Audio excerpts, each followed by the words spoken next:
Bonjour à toutes et à tous et bienvenue dans cet épisode sur AFTCOM Channel consacré au Nouvel An chinois, une des plus importantes célébrations culturelles du monde. Aujourd'hui, nous allons explorer cette fête à travers un prisme spécifique. Son lien avec le chinois en tant que langue, son évolution linguistique et les défis fascinants que pose la traduction de ces expressions et traditions dans d'autres langues, notamment en français.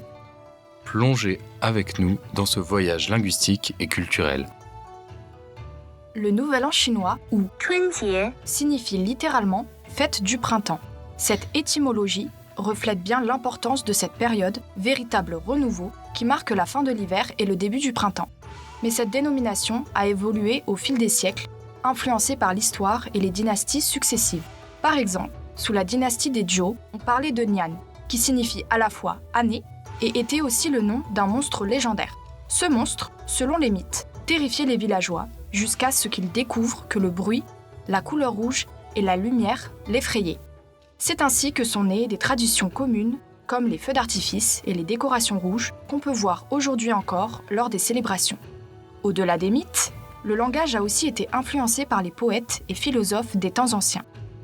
Ces derniers ont souvent convoqué des images du printemps dans leurs écrits pour parler de renouveau et d'harmonie avec la nature.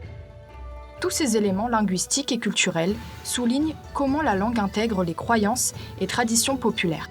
Traduire ces termes implique donc de préserver ce contexte culturel. Le chinois sous sa forme standard appelé mandarin est l'une des langues les plus parlées au monde, avec plus d'1 milliard de locuteurs dont 900 millions natifs, répartis principalement en Chine continentale, à Taïwan et à Singapour. Cependant, la diaspora chinoise joue un rôle essentiel dans la diffusion de ces langues. Des communautés importantes de locuteurs se trouvent en Malaisie, en Indonésie, en Thaïlande, aux États-Unis, au Canada, en Australie et dans de nombreux pays européens. En dehors du mandarin, le chinois inclut une diversité de dialectes, comme le cantonais, parlé à Hong Kong, Macao et dans certaines régions du sud de la Chine, le Hakka, le Wu, incluant le shanghaïen, et bien d'autres. Ces dialectes, bien qu'étant autant de variations d'une même langue, diffèrent parfois radicalement du mandarin, tant sur le plan de la prononciation que sur celui du vocabulaire. La diffusion du chinois à travers le monde s'intensifie également grâce aux initiatives du gouvernement chinois, telles que les instituts Confucius qui offrent des cours de langue et de culture dans des centaines de pays. Si l'on zoome sur le chinois en France, on se dirigera naturellement vers l'INALCO, où le département des études chinoises réunit des linguistes et des spécialistes autour de l'enseignement du chinois moderne standard. La langue chinoise s'écrit sous deux formes principales, le chinois simplifié et le chinois traditionnel. Le chinois simplifié est utilisé principalement en Chine continentale et à Singapour. Il a été introduit dans les années 1950 par le gouvernement chinois pour améliorer le taux d'alphabétisation. Les caractères y sont simplifiés avec un nombre de traits réduit, ce qui rend la langue plus facile à apprendre et à écrire. Le chinois traditionnel, quant à lui, reste en usage à Taïwan, à Hong Kong et à Macao. Ces caractères conservent des formes plus complexes et sont souvent considérés comme plus esthétiques ou plus riches culturellement. En ce qui concerne les formes principales du chinois, le mandarin, ou putonghua, est la forme standard de la langue chinoise, utilisée comme la langue officielle en Chine continentale, à Taïwan et à Singapour. Il est basé sur le dialecte de Pékin et sert de langue commune entre les locuteurs des différents dialectes chinois.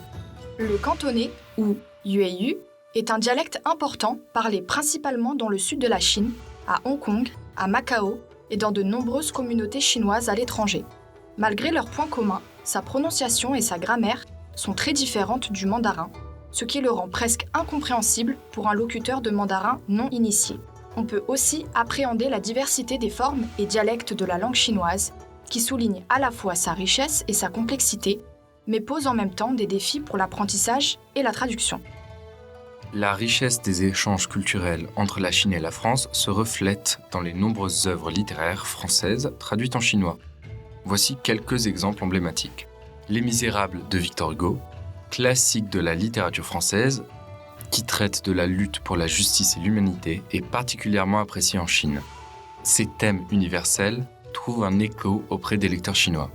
Le Petit Prince d'Antoine de Saint-Exupéry est un conte poétique et philosophique, l'une des œuvres françaises les plus traduites en chinois. Sa simplicité apparente conjugué à la profondeur de ses messages, séduit toutes les générations. Madame Bovary de Gustave Flaubert, ce roman bien connu qui explore les désirs et les désillusions d'une jeune femme provinciale, a également été traduit et étudié par les lecteurs et les universitaires chinois. La littérature française est donc bel et bien présente dans la culture chinoise à travers les grands classiques étudiés à l'école. Mentionnons à présent quelques exemples de formules de vœux utilisées couramment pendant cette période en Chine.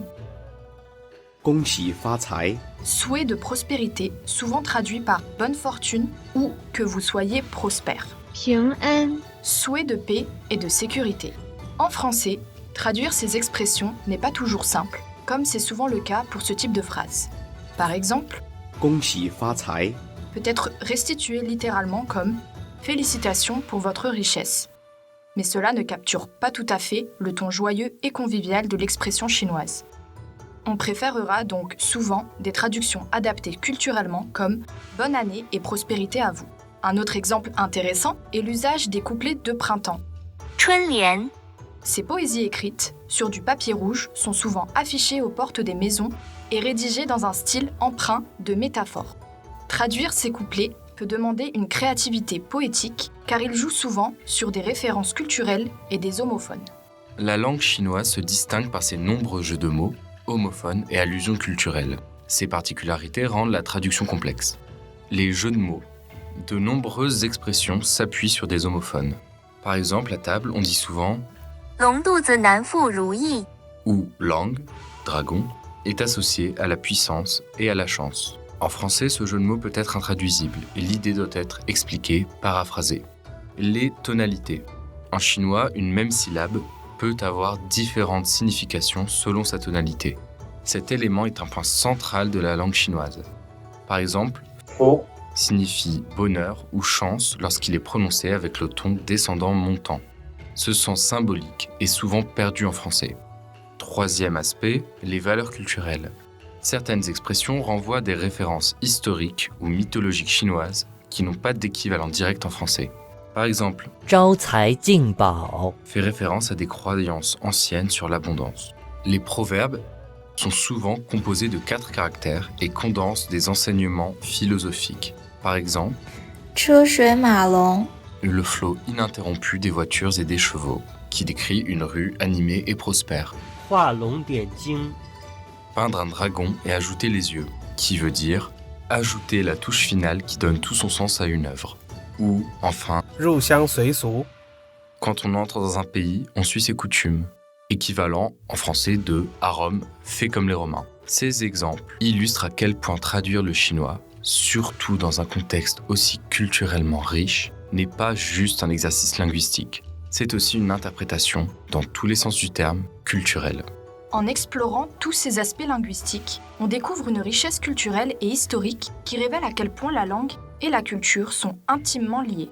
Traduire ces éléments, c'est relever le défi de transmettre un sens profond tout en respectant les sensibilités, précisions et nuances culturelles.